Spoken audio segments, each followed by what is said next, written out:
जय जवान जय किसान, जय जवान जय किसान। आप सभी को मैं सादर प्रणाम करता हूं। आज के इस राष्ट्रीय पर्व पर आज हमारे दो महान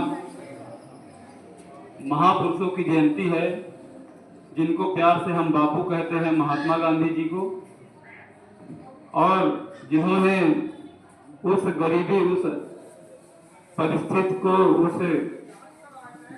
विकट स्थिति में अपना जीवन यापन किया और जय जवान जय किसान का नारा देने वाले हमारे शास्त्री जी, लाल बहादुर शास्त्री जी, जिनका जन्म 2 अक्टूबर 1904 को मुगल सराय उत्तर प्रदेश में हुआ था।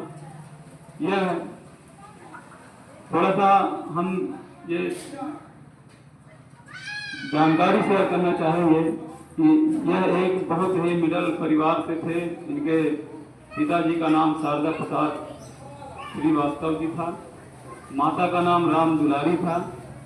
यह एक कायस्थ परिवार से बिलोंग करते थे, लेकिन इनके अंदर देशभक्ति का जुनून, जज्बा कूट कूट कर समाया हुआ था। यह जब मिडिल परिवार में जन्म लेकर आजादी में भाग लिए और उनका सबसे ज्यादा सहयोग जो प्रभाव हुआ महात्मा गांधी जी के कारण। जब महात्मा गांधी जी ने असहयोग आंदोलन चलाया था, उनसे ये बहुत प्रभावित हुए और वहीं पे प्रभावित होकर भी उन्होंने आगे की पढ़ाई भी अपनी रोकी और देश को आजाद कराने में आजादी के आंदोलन में कूद पड़े।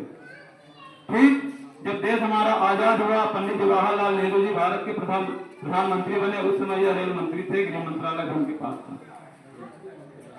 एक घटना अभी सर लोगों ने हमारे बताए हैं, उस पर हम ज्यादा जिक्र नहीं करेंगे, लेकिन वहां पर नैतिक जिम्मेदारी उन्होंने ली थी। जब वो रेल दुर्घटना हुई थी बेगूसराय की, तो उन्होंने न तो वो पायलट थे, लोको पायलट थे, न टीटी थे, कुछ भी नहीं थे, लेकिन वह रेल मंत्री थे और रेल मंत्रालय उनके पास होने के नाते, मुखिया होने के नाते उन्होंने अपना नैतिक धर्म निभाया और उन्होंने इस्तीफा दिया और ये कहकर दिया ये जो जितने लोग को जान गए हैं उनका क्या कसूर था, और यह पीड़ा उन्होंने सहन नहीं कर पाया और वो रेल मंत्रालय से अपना इस्तीफा दे दिया।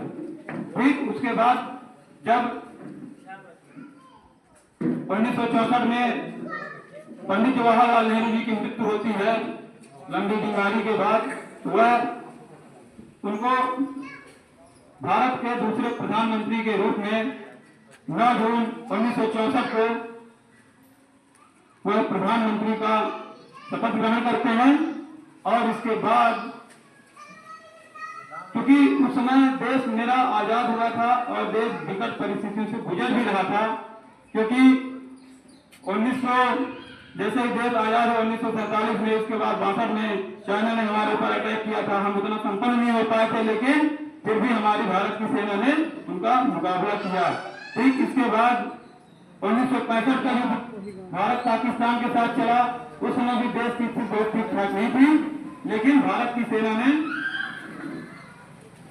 उनका मनोबल बढ़ाया और उसी समय किसान और जवान को जोड़ते हुए उन्होंने कहा था कि उनकी एक मंशा थी कि देश का जो किसान है अन्न पैदा करता है और देश का जो जवान है बॉर्डर पर देश की सुरक्षा करता है। वहीं पर उन्होंने एक नारा दिया था, जय जवान जय किसान। मतलब हम यहाँ से अन्न मंगवाएंगे और आपको पहुंचाएंगे, आप देश की सुरक्षा कर रहे हो। भारत तो कहने का तात्पर्य है। और इसी तरह से उनका जीवन काल बहुत ही ईमानदारी और संघर्षपूर्ण रहा। उनके जीवन की एक और रोचक तथ्य था, जब पढ़ते थे तो नदियां पार करके जाते थे। उनके पास एक ही कपड़ा होता था, तो वह जब नदियां पार करके जाते थे, नाव तो चलती थी लेकिन इतने पैसे नहीं हुआ करते थे कि 2 रुपए जाना 2 रुपए आना हम वहन कर पाए। तो नदियां तैर कर जाते थे, कपड़े अपने बैग में डालते थे और पिट्ठू में अपना कपड़ा अपना बैग में डालकर पिट्ठू डाल लेते थे और नदियां पार करके जाते थे और नदियां पार करके आते थे। ऐसे ईमानदारी के मिसाल से हमारे लाल बहादुर शास्त्री जी। गांधी जी हमारे देश के कर्णधारी हैं, उन्होंने सत्य हिंसा का मार्ग बताया और देश की आजादी में उनका भी बहुत बड़ा योगदान था, इसीलिए लोग उनको बापू बोलते हैं, महात्मा बोलते हैं। मैं अपना ज्यादा वक्त नहीं लूंगा क्योंकि हमारे बहुत सारे वक्तागण हैं और आप सभी को मैं सादर उन्हें प्रणाम करता हूँ। आपने सुना और हमारे जितने भी मनपा से जी लोग हैं उनको सबको मैं नमस्कार करता हूँ।